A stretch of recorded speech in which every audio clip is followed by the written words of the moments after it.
तो दोस्तों आज के दिन हनुमान मूवी इंडिया में रिलीज हो चुकी है और इस मूवी की स्टोरी इतनी कमाल की है कि ये मूवी सभी को पसंद आ रही है। बट जो भी लोग किसी रीजन की वजह से इस मूवी को थिएटर्स में नहीं देख पाए हैं उनके लिए अब चिंता करने वाली कोई बात नहीं है, क्योंकि उन सभी लोगों के लिए हमने आज की इस वीडियो के अंदर हनुमान मूवी की पूरी स्टोरी को एक्सप्लेन कर रखा है। एंड इसीलिए इस वीडियो को देखकर आप हनुमान मूवी की सारी कहानी को जान सकते हैं एंड घर बैठे बैठे इस मूवी को एक्सपीरियंस भी कर सकते हैं। तो ये वीडियो और इस मूवी की स्टोरी भी बहुत कमाल की होने वाली है, इसीलिए आप सभी इस वीडियो को पूरा एंड तक जरूर देखें। और आप में से अगर कोई हमारे चैनल को पहली बार देख रहा हो तो आप हमारे चैनल को सब्सक्राइब जरूर कर लें एंड सब्सक्राइब के साथ साथ बगल के बेल आइकन को भी ऑल पर सेट कर लें। इससे होगा ये कि जब भी हम कोई नई वीडियो अपलोड करेंगे तो आप उस वीडियो को सबसे पहले देख पाएंगे। इसके साथ ही अगर आप सभी को ये वीडियो पसंद आए और हनुमान मूवी की स्टोरी अच्छी लगे तो आप इस वीडियो को लाइक भी जरूर करें एंड लाइक करने के साथ साथ आप सभी कमेंट भी जरूर करें। आप सभी कमेंट्स के अंदर हनुमान या फिर जय श्री राम लिख सकते हैं। आपके कमेंट को देखकर हमें पता लग जाएगा कि आपको हमारी वीडियो एंड मूवी की स्टोरी बहुत पसंद आई है। तो फिर आइए अब हम बिना किसी देरी के आज की इस कमाल की वीडियो को स्टार्ट करते हैं और आपको बताते हैं हनुमान मूवी की कंप्लीट स्टोरी।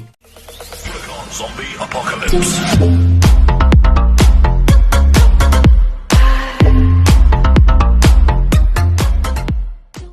तो इस मूवी की स्टोरी की शुरुआत होती है एक छोटे से बच्चे से, जिस बच्चे का नाम होता है माइकल। माइकल एक बहुत ही अमीर फैमिली से बिलोंग करता है, जहाँ पर माइकल बचपन से ही सुपर हीरोज की कई सारी कॉमिक्स पढ़ता है एंड इसीलिए माइकल को सुपरमैन, बैटमैन और स्पाइडरमैन जैसे कैरेक्टर्स बहुत पसंद होते हैं। बट इसके साथ ही माइकल एक साइको होता है और इसीलिए वो दिमागी रूप से इन सारे सुपर हीरोज से इतना ज्यादा ऑब्सेस्ड होता है कि वो खुद भी इनकी तरह बनने की कोशिश करता है। और एक बार तो स्पाइडरमैन की तरह बनने के लिए वो अपने आप को एक स्पाइडर से भी कटवा लेता है ताकि उसके पास भी स्पाइडरमैन जैसी पावर्स आ जाए। बट जाहिर सी बात है उसे कोई सुपर पावर्स नहीं मिलती। इसके आगे हम ये देखते हैं कि माइकल के सामने कुछ बच्चे एक अकेले लड़के को पीट रहे होते हैं और इसीलिए माइकल खुद को एक सुपर हीरो समझकर उसकी हेल्प करता है और उसे उन सबसे बचा लेता है। एंड फिर हमें पता लगता है कि उस लड़के का नाम श्रीनिवास है, जिसे माइकल सीरी कहने लगता है और फिर माइकल और सीरी दोनों दोस्त बन जाते हैं। इसके बाद माइकल का सुपर हीरो बनने का ऑब्सेशन इतना ज्यादा बढ़ जाता है कि वो एक बार अपनी छत पे चढ़ के वहाँ से कूद जाता है एंड वो ये सोचता है कि वो हवा में फ्लाई करेगा, बट वो सीधा नीचे गिरता है और उसे बहुत सारी चोटें लग जाती है। ये देखकर माइकल के डैड को बहुत गुस्सा आता है एंड इसीलिए वो गुस्से से उससे ये कहता है कि अब वो माइकल को एक बोर्डिंग स्कूल भेज देंगे ताकि उसका इस सुपर हीरो बनने का भूत उतर जाए। बट अब क्योंकि माइकल एक साइको है इसीलिए उसे अपने डैड की इस बात से बहुत गुस्सा आता है एंड इसीलिए वो अपने दोस्त सीरी के पास जाता है और उससे कहता है कि स्पाइडरमैन तब स्पाइडरमैन बना था जब उसके पेरेंट्स की मौत हो गई थी एंड इसी तरह से बैटमैन भी तब सुपर हीरो बना था जब उसके फादर और मदर भी मर गए थे। एंड फिर इसीलिए अगले सीन में हम ये देखते हैं कि माइकल अपने पूरे घर में आग लगा लेता है और उस आग के अंदर अपने पेरेंट्स को जला के जान से मार देता है। इसके आगे हम ये देखते हैं कि माइकल और सीरी दोनों जवान हो चुके थे एंड माइकल अभी भी सुपर हीरो बनने की कोशिश कर रहा है। यहीं पर सीरी उसके लिए सूट्स बनाता है और उसके लिए गैजेट्स को डेवलप करता है एंड उन सारे सूट्स को पहनकर माइकल शहर में सुपर हीरो बनने की कोशिश करता है। इसके आगे हम ये देखते हैं कि उनके शहर में एक बैंक रॉबरी होती है, जिसे रोकने के लिए माइकल एक सुपर हीरो बन के जाता है एंड वो सभी रॉबर्ट्स को पकड़ भी लेता है। बट जहाँ पर माइकल उन सभी रॉबर्ट्स को थोड़ा सा पीट कर उन्हें पुलिस के हवाले कर सकता था, वहीं पर माइकल उन सभी रॉबर्ट्स को जान से मार देता है एंड यहीं पर हमें माइकल का साइकोनेस दिखता है। बट आगे हम ये भी देखते हैं कि माइकल अभी भी इन सबसे खुश नहीं है एंड माइकल को एक ऐसी परमानेंट सुपर पावर चाहिए जो कि उसे बहुत ही ज्यादा स्ट्रॉन्ग और पावरफुल बना दे, ठीक बिल्कुल सुपरमैन की तरह। एंड माइकल सीरी के साथ मिलकर एक ऐसी सुपर पावर की तलाश कर रहा है। इसके बाद कहानी शिफ्ट होती है और हम सभी को सीधा लाखों साल पीछे इतिहास में ले जाया जाता है। इतिहास में यहीं पर हम ये देखते हैं कि जब श्री हनुमान छोटे थे और उन्होंने सूर्य को आम समझ के खाने की कोशिश की थी, उसी टाइम पर उन्हें रोकने के लिए देवताओं के राजा इंद्रदेव ने उन पर प्रहार किया था, जिस वजह से जैसे उनका वज्र हनुमान जी को लगा वैसे ही श्री हनुमान के शरीर से उनका एक बूंद खून निकला और वो खून सीधा नीचे गिर गया। एंड देन फिर श्री हनुमान का वो एक बूंद खून सीधा भारत देश के दक्षिण भाग के एक नदी में गिर गया। इसके बाद कहानी फिर से शिफ्ट होती है और हमें सीधा प्रेजेंट में लाया जाता है, यानी कि ठीक अभी के टाइम पर। अब यहाँ पर कहानी की शुरुआत होती है दक्षिण भारत के एक छोटे से गांव से, जिस गांव का नाम होता है अंजनाद्री एंड इसी गांव के पहाड़ पर श्री हनुमान की ये बड़ी सी मूर्ति भी होती है। इसके बाद गांव के अंदर एंट्री होती है हमारी मूवी के हीरो की, जिसका नाम होता है हनुमंत। बट हम ये देखते हैं कि हनुमंत एक बहुत ही लापरवाह और आवारा किस्म का लड़का होता है। बट हनुमंत के पेरेंट्स नहीं होते और वो अपने घर में अपनी बड़ी बहन के साथ रहता है। बट उसे ना तो किसी चीज से मतलब होता है और वो ना ही कोई काम धंधा करता है। एंड इधर ही हनुमंत के साथ ही हमें इस मूवी की हीरोइन भी दिखती है, जिसका नाम होता है मीनाक्षी। मीनाक्षी बेसिकली गांव से काफी साल पहले शहर गई थी और अब वो शहर से अपनी डॉक्टर की पढ़ाई कंप्लीट करके और एक प्रॉपर डॉक्टर बनके अपने गांव वापस आई है। एंड यही हमें ये भी पता लगता है कि अपना हनुमंत बचपन से ही मीनाक्षी को पसंद करता है और उससे प्यार करता है। बट फिर इसके आगे हम ये देखते हैं कि इनके गाँव में बेसिकली एक लीडर है, बट ये बेसिकली गाँव के सारे लोगों को परेशान करता है और उन पर जुल्म करके उनसे जबरदस्ती टैक्स लेता है एंड टैक्स के रूप में वो उनसे पैसे और अनाज भी लेता है। और जो इस चीज का विरोध करता है वो उसे अपने अखाड़े में लाकर उसे कुश्ती के लिए चैलेंज करता है एंड उस कुश्ती में उसे मार देता है। एंड यहीं पर हम यही चीज देखते हैं, यानी कि गांव का एक आदमी उसके खिलाफ विद्रोह करता है, जिस पर वो लीडर उसे अपने कुश्ती में लाकर उसे जान से मार रहा होता है। बट उसी टाइम पर वहाँ पर मीनाक्षी आती है और वो उसे ऐसा करने से रोक देती है और उस इंसान की जान बचा लेती है। एंड फिर इसके बाद मीनाक्षी पूरे गाँव से कहती है कि किसी को भी इसे टैक्स देने की जरूरत नहीं है। बट तभी वो लीडर मीनाक्षी से कहता है कि ये डिसाइड करने वाली तुम कोई नहीं होती, ये डिसीजन गाँव के पुरखों ने लिया था एंड तब से सारे लोग हमें टैक्स देते आए हैं। एंड अगर तुम्हें कोई प्रॉब्लम है तो तुम मुझे चैलेंज कर सकती हो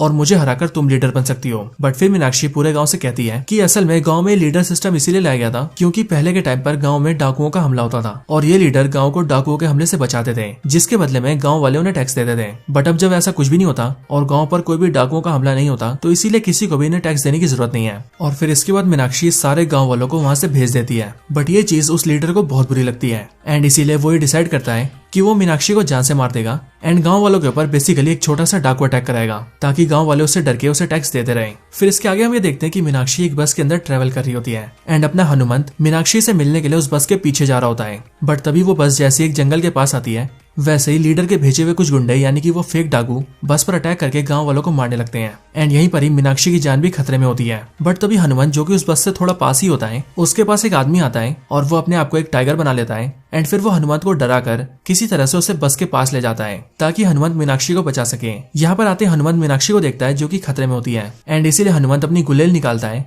एंड उस गुलेल से उन सभी डाकुओं को मारता है। बट इस तरह से वो मीनाक्षी को तो बचा लेता है बट वो सारे गुंडे हनुमंत को पकड़ लेते हैं और फिर वो हनुमंत को बहुत बुरी तरह से मार के उसे नदी के अंदर फेंक देते हैं। बट नदी के अंदर गिरते ही हमें पता लगता है कि मीनाक्षी की जान बचाने के टाइम ही मीनाक्षी के गले का एक पेंडेंट हनुमंत के हाथ में आ गया था, जो कि यहाँ नदी के अंदर सीधा हनुमंत के हाथ से गिरकर नदी में और अंदर जाने लगता है। एंड इसीलिए हनुमंत मीनाक्षी के पेंडेंट का पीछा करता है और वो भी नदी की गहराई में जाता है, जिसके बाद मीनाक्षी के गले का वो पेंडेंट सीधा श्री हनुमान के उस ब्लड के ड्रॉप के पास चला जाता है जो कि आज से लाखों साल पहले इस नदी में आकर गिर गया था। एंड यहीं हमें ये भी पता लगता है कि जब श्री हनुमान के ब्लड का वो ड्रॉप सीधा इस नदी में आकर गिरा था तभी उसने एक मणि का रूप ले लिया था और वो तब से उस मणि के रूप में इस नदी के अंदर ही था। एंड इस मणि को कहा जाता है रक्त बीज, क्योंकि ये वो मणि है जो कि श्री हनुमान के ब्लड के ड्रॉप से बना है। मीनाक्षी का पेंडेंट सीधा नदी में गिरते गिरते उस रक्त बीज के पास गिर जाता है एंड इसीलिए जैसे हनुमंत उसे पकड़ता है वैसे ही उसके हाथ में रक्त बीज भी आ जाता है, जिस वजह से वहाँ पर एक बहुत ही बड़ी रोशनी चमकती है। एंड फिर जैसी वो रोशनी हटती है तब हम ये देखते हैं कि हनुमंत सीधा नदी के बाहर है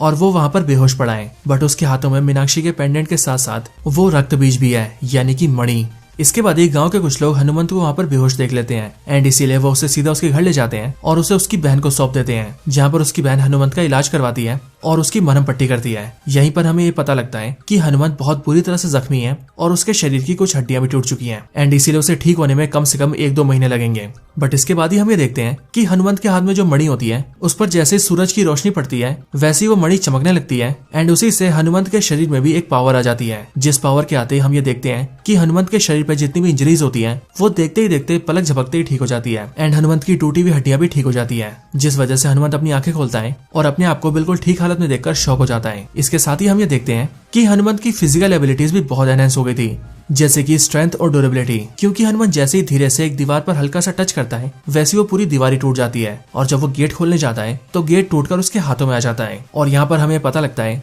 कि अब हनुमंत के अंदर श्री हनुमान के ब्लड में छुपी हुई पावर्स आ चुकी है और इसीलिए वो इतना पावरफुल बन चुका है। हनुमंत की बहन जब वापस आती है तब वो भी उसे ठीक देखकर बिल्कुल शॉक हो जाती है एंड हनुमंत भी अपनी पावर्स की वजह से बहुत खुश होता है, जिस वजह से एक्साइटमेंट के चलते वो अपनी पावर्स को दिखाने सीधा अपने फ्रेंड के पास जाता है। हनुमंत अपने दोस्त के पास आकर उसके सामने कई सारी पावरफुल चीजें करता है, जैसे कि दीवार तोड़ना और लोहे की चीज को पिचका देना। बट इन सबको देखने के बाद भी उसका दोस्त उस पर बिलीव नहीं करता और वो हनुमंत से कहता है कि ये सब तो कोई भी कर सकता है। एंड इसके लिए हनुमंत अपने दोस्त के साथ सीधा ट्रेन के पास जाता है और वो ट्रेन के सामने आ जाता है और वो उससे कहता है कि अब वो ट्रेन को रोकेगा। बट अब क्योंकि ट्रेन बहुत फास्ट होती है इसीलिए ट्रेन सीधा हनुमंत को उड़ा देती है। बट तब भी हम ये देखते हैं कि हनुमंत जिंदा है और उसे एक खरोच तक नहीं आई है, लेकिन ये देखकर हनुमंत के फ्रेंड को उस पर बिलीव हो जाता है कि सच में हनुमंत के अंदर पावर्स आ चुकी है। इसके बाद ही हनुमंत अपने दोस्त को मीनाक्षी के बारे में भी बताता है और वो उससे कहता है कि पिछली रात को उसने मीनाक्षी की मदद की थी एंड उसका ये पेंडेंट उसके पास रह गया था। सो उसके बाद वो ये भी डिसाइड करता है कि अब वो सीधा मीनाक्षी के पास जाएगा और उसका पेंडेंट उसे देते हुए उसे सब सच बता देगा कि कल रात को उसी ने उसकी हेल्प की थी। बट जब हनुमंत अपने दोस्त के साथ सीधा मीनाक्षी के पास जाता है तब पेंडेंट उसको देने से पहले ही गांव का एक बंदर उसकी जेब से पेंडेंट चुरा लेता है, जिस वजह से हनुमंत मीनाक्षी के सामने कुछ भी साबित नहीं कर पाता। बट इसके कुछ इवेंट्स के आगे ये लोग देखते हैं कि गांव का एक बूढ़ा आदमी उनके सामने जहर पी रहा होता है एंड इसीलिए वो लोग उसे रोकते हुए उससे पूछते हैं कि आखिर वो ऐसा क्यों कर रहा है। जिस पर वो बूढ़ा आदमी मीनाक्षी, हनुमंत और उनके साथियों को बताता है कि गांव का लीडर उन सब पर बहुत जुल्म करता है एंड उसने अभी टैक्स के रूप में न सिर्फ उसके सारे पैसे छीन लिए बल्कि उसके घर में जितना राशन था वो सब भी छीन लिया है, जिस वजह से उसका परिवार भूखा मर रहा है एंड इसीलिए वो अपने आप को मारना चाहता है। ये सुनकर मीनाक्षी सभी लोगों को लेकर सीधा उस लीडर के पास जाती है एंड उसे ये सब रोकने के लिए कहती है। बट वो लीडर सीधा मीनाक्षी को चैलेंज कर देता है एंड वो मीनाक्षी से कहता है कि अगर वो उसे कुश्ती में हरा देगी तो वो ये सब बंद कर देगा। बट इसके साथ ही वो मीनाक्षी के बारे में कई सारी बुरी बातें भी कहता है और इसीलिए ये सारी बातें सुनकर अपने हीरो हनुमंत को गुस्सा आ जाता है एंड इसीलिए वो उस लीडर को चैलेंज कर देता है और फिर वो उसके साथ कुश्ती करने आ जाता है। बट यहीं पर ही हम ये देखते हैं कि सूरज बादलों में छुप जाता है, जिस वजह से वो लीडर हनुमंत को बहुत बुरी तरह से मारने लगता है एंड फिर हम ये जानते हैं कि असल में हनुमंत की पावर्स तभी एक्टिवेट रहेंगी जब तक सनलाइट रहेगी एंड सनलाइट के रहने के साथ साथ भी उसे मणि को निकालकर सीधा सनलाइट पर रखना होगा और उसके बाद जो रिफ्लेक्शन उसकी आंखों में पड़ेगी वही रिफ्लेक्शन उसकी पावर्स को एक्टिवेट करेंगी। एंड अब क्योंकि सूरज बादलों में छुपा हुआ है इसीलिए हनुमंत बिल्कुल नॉर्मल हो चुका है, जिस वजह से वो लीडर उसे बहुत मारता है एंड साथ ही साथ वो हनुमंत की हड्डियां भी तोड़ देता है। लेकिन फिर एट द एंड सूरज बाहर आ जाता है, जिस वजह से हनुमंत की पावर्स भी लौट आती हैं और फिर वो बड़े आराम से उस लीडर को पीट देता है एंड साथ ही साथ वो उसकी रीढ़ की हड्डी भी तोड़ देता है और फिर वो उसके पूरे सिस्टम को स्क्रैप कर देता है एंड फिर वो पूरे गांव से कहता है कि अब उनके गांव के अंदर ऐसा कोई सिस्टम नहीं होगा, बल्कि अब से वो लोग वोट करेंगे और डेमोक्रेटिक तरीके से अपने गांव में मुखिया चुनेंगे। इन सारी चीजों से पूरा गांव बहुत खुश होता है। बट तभी हम ये देखते हैं कि उनके गांव के अंदर एक हेलीकॉप्टर आता है एंड हेलीकॉप्टर के अंदर से माइकल और उसका दोस्त सीरी निकलते हैं। और अगर आप सभी को याद हो तो ये वही माइकल है जो कि सुपर पावर्स के पीछे पागल हो रखा है। बट यहाँ पर आने के बाद माइकल पूरे गांव से कहता है कि असल में वो एक बहुत अमीर आदमी है और उसने सुना है कि उनका गांव बहुत ही गरीब है और उनके गांव में बेसिक सुविधाएं भी नहीं है। दैट्स व्हाई वो वहां पर आया है ताकि वो गांव वालों की हेल्प कर सके। ये सुनकर मीनाक्षी उससे कहती है कि उनके गांव के अंदर कोई हॉस्पिटल नहीं है,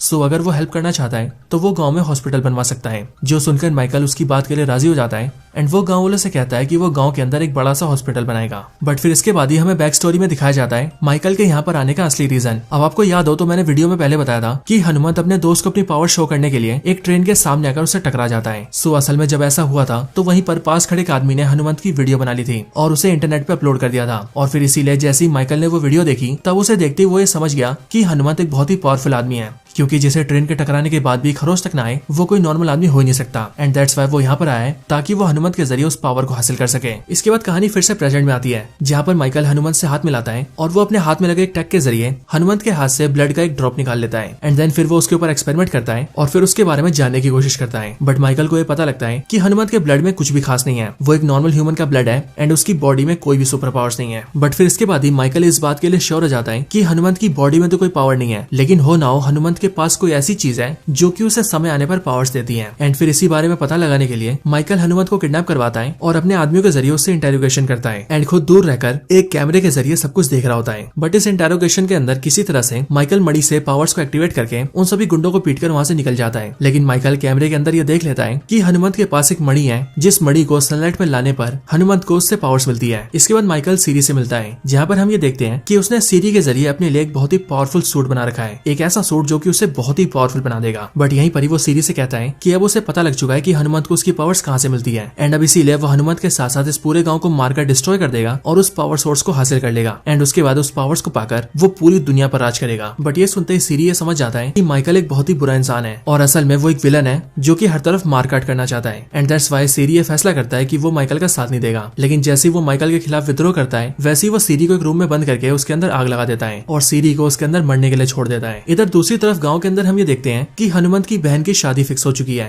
एंड आज के दिन उसकी शादी भी हो रही है। बट वहीं पर ही माइकल अपने गुंडों के साथ आता है और वो हनुमंत से उस मणि को छीनने की कोशिश करता है। बट फिर यहीं पर ही हनुमंत मणि से पावर्स लेता है एंड फिर वो माइकल और उसके गुंडों का सामना करता है। बट इसी फाइट के अंदर माइकल हनुमंत के ऊपर गोली चला देता है। बट उस गोली से हनुमंत को तो कुछ भी नहीं होता, लेकिन वो गोली हनुमंत के आर पार जाकर उसकी बहन को लग जाती है। ये देखकर हनुमंत को बहुत गुस्सा आता है और वो माइकल के साथ साथ सारे गुंडों को पीटकर अपनी बहन को वहां से दूर ले जाता है और उसे जिंदा करने की कोशिश करता है। लेकिन तभी हमें देखते हैं कि सूरज बादलों के पीछे छुप गया है, जिस वजह से मणि काम नहीं करती और हनुमंत की बहन उसके सामने मर जाती है। इस वजह से हनुमंत को बहुत गुस्सा आता है और इसीलिए गुस्से में आकर वो मणि को गांव के अंदर बहुत दूर फेंक देता है और वो मणि से कहता है कि इन सारे फसाद की जड़ वो मणि है, क्योंकि अगर वो मणि उसकी लाइफ में नहीं आती तो आज उसकी बहन जिंदा होती। लेकिन हनुमंत जब मणि को फेंकता है तब माइकल का एक आदमी उसे देख लेता है एंड इसीलिए वो सीधा माइकल को बता देता है, जिसके बाद माइकल ये जान जाता है कि मणि गाँव के अंदर कहीं पर है एंड इसीलिए इस बार वो अपनी पूरी तैयारी करता है और अपने सारे आदमियों के साथ मिलकर सीधा गाँव आता है एंड इसके साथ ही वो ड्रोन के जरिए पूरे पूरे गांव में एक गैस फैला देता है, जिसकी वजह से जो भी गांव के अंदर उस गैस को सूंघता है वो सब अपनी जगह पर जम जाते हैं। मीनाक्षी ये जैसे ही देखती है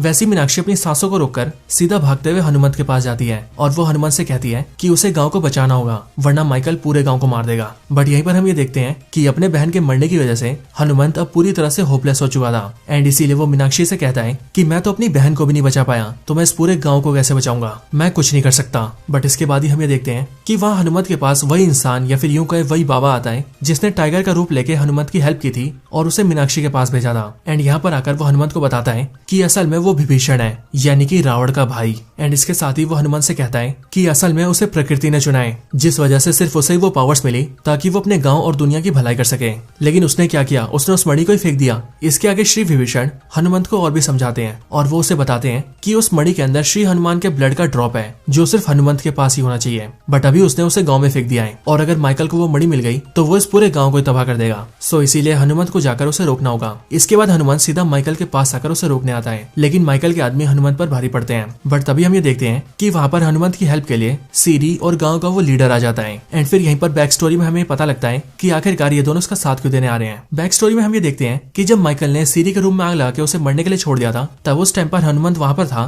और उसने सीरी की जान बचाई थी। एंड इसके साथ ही बचा गाँव का वो लीडर, तो गाँव के लीडर के पास हनुमंत गया था और उसने जो उसकी हड्डी तोड़ी थी उसने ना सिर्फ उसे ठीक कर दिया था बल्कि उसके साथ ही उसने लीडर को ये भी समझाया था कि अगर वो गांव में सही तरीके से रहे और गांव वालों को भला करे तो गांव वाले भी उससे प्यार करेंगे। एंड इसीलिए उसके पास एक मौका है कि वो अच्छा इंसान बन सकता है एंड इसीलिए वो लीडर उसका साथ दे रहा है। इसके बाद हम ये देखते हैं कि वो सब मिलकर माइकल के गुंडों से लड़ने लगते हैं, बट तब भी माइकल उन्हें बड़े आराम से पीट देता है। लेकिन फिर तभी गाँव का वो बंदर उनके पास आता है और वो हनुमंत के हाथों में मणि दे देता है, जिसके बाद मणि के हाथ में आते ही हनुमंत अपनी पावर्स को एक्टिवेट करता है एंड देन वो माइकल पर अटैक करता है। पर यहीं हम ये देखते हैं कि माइकल भी अपने सूट को एक्टिवेट कर लेता है और बहुत पावरफुल बन जाता है, जिसके बाद ही उन दोनों के बीच बहुत ही खतरनाक फाइट होती है। बट इस फाइट के अंदर हनुमंत माइकल से जीत जाता है एंड माइकल खत्म हो जाता है। बट उसके साथ ही फाइट के एंड में वो मणि टूट जाती है और उस मणि के अंदर जो श्री हनुमान का ब्लड होता है वो सीधा उड़ते हुए हनुमंत की आंख में चला जाता है, जिस वजह से हनुमंत के अंदर श्री हनुमान की ट्रू पावर्स आ जाती है, यानी कि वही पावर्स जो पावर्स श्री हनुमान के ब्लड के एक ड्रॉप के अंदर थी। बट इसके साथ ही हम ये देखते हैं कि पूरी दुनिया के बहुत सारे राक्षस और मॉन्स्टर क्रीचर्स दोबारा से एक्टिवेट हो जाते हैं और एक जगह इकट्ठा होने लगते हैं। एंड ये देखकर श्री विभीषण कहते हैं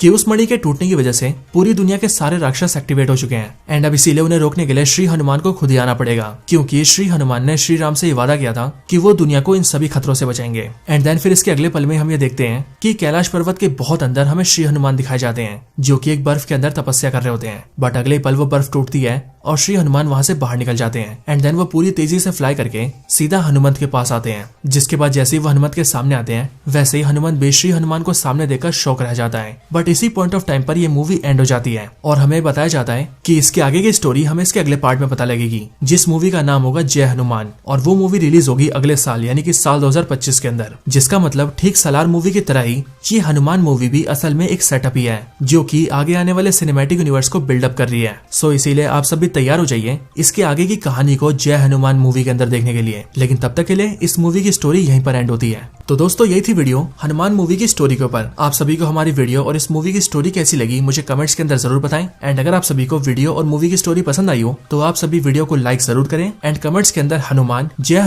या फिर जय श्री राम जरूर लिखें। हमें आपके कमेंट्स को देखकर बहुत खुशी होगी एंड कमेंट्स को देखकर हमें पता लगेगा कि आपको मूवी की स्टोरी बहुत पसंद आई है। तो बस आज की इस वीडियो में इतना ही। वीडियो को यहीं पर एंड करते हैं। वीडियो पसंद आई हो तो लाइक करें, चैनल को सब्सक्राइब नहीं किया तो अभी के अभी सब्सक्राइब करें, वीडियो को शेयर करना चाहते हैं तो ज्यादा से ज्यादा शेयर करें एंड आप सभी इसी तरह से हंसते और मुस्कुराते रहें। मैं मिलता हूँ आपसे ऐसी किसी और बेहतरीन वीडियो में, तब तक के लिए गुड बाय।